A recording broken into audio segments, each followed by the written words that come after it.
చల్లని చూపుల తల్లివని మేమంతా కొలుస్తూ ఉంటే ఆ చూపులు మా కన్నీటిని కోరడం న్యాయమా? మేమేం పాపం చేశామని మా మీద నీ కోపం? ఊహ తెలియని ఆ పసిబిడ్డ ఏం నేరం చేసిందని ఆ శిక్ష?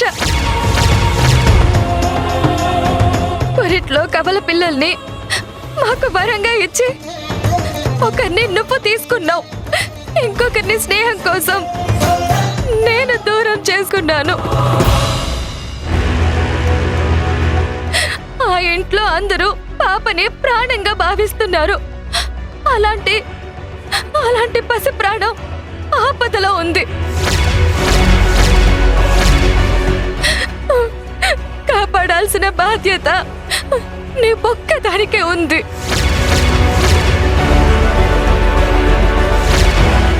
హాస్పిటల్కి వెళ్ళలేక, నా కూతుర్ని తలుచుకుంటూ ఇంట్లో ఉండలేక, నా భర్త మాటని కూడా కాదని నీ దగ్గరకు వచ్చాను.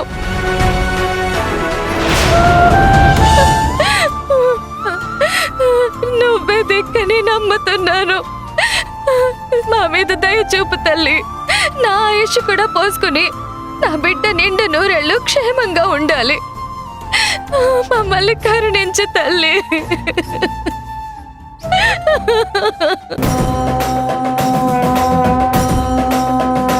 అమ్మా, చూస్తుంటే చాలా బాధల్లో ఉన్నట్టున్నావు.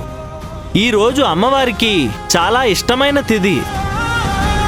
నీ మనసులో కోరికలు అమ్మవారికి నివేదించి అరచేతిలో హారతి వెలిగించమ్మా.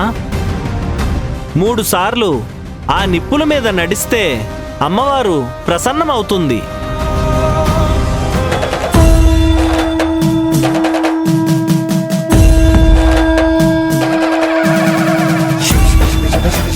నువ్వు కోరిన కోరిక ఖచ్చితంగా తీరుతుంది.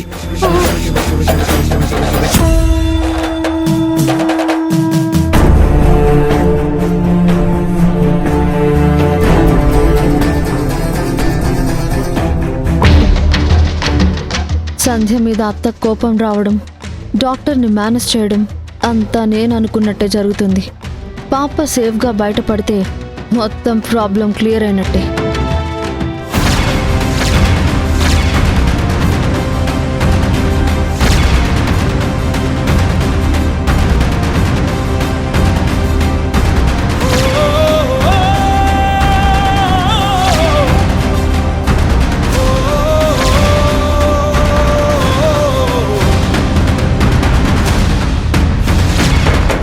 నాదే నష్ట జాతకం అన్నారు.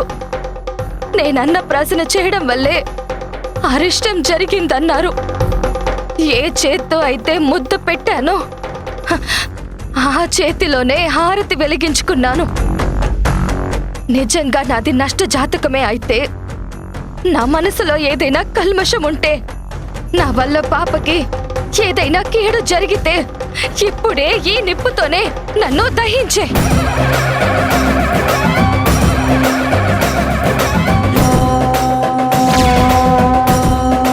నీ కోపాన్ని నా మీద చూపించి నన్ను నిలువున బూడిద చెయ్.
కరుణించి ఆదుకొనాడు దంచది.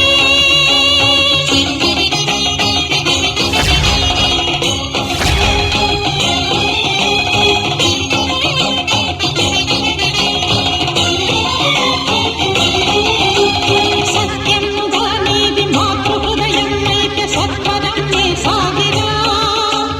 గురువుల మెరుపులా పొంగు కడలి లక్షి బ్రహ్మగా కదలిరా. ఓంకార బీజాక్షరి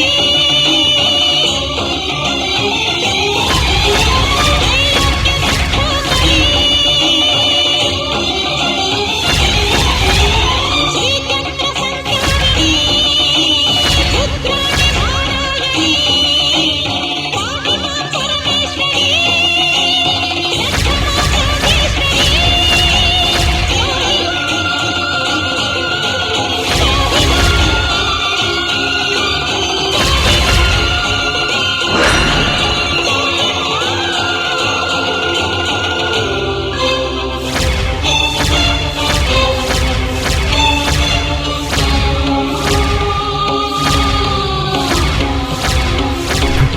సంధ్య సంధ్య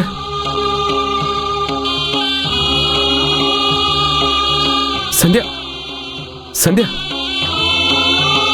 సంధ్య ఏమండి, మన పాప ఎలా ఉంది? మన పాప కాదు, వింధ్య వాళ్ళ పాప. కాదండి, అదే అదే మన పాపే.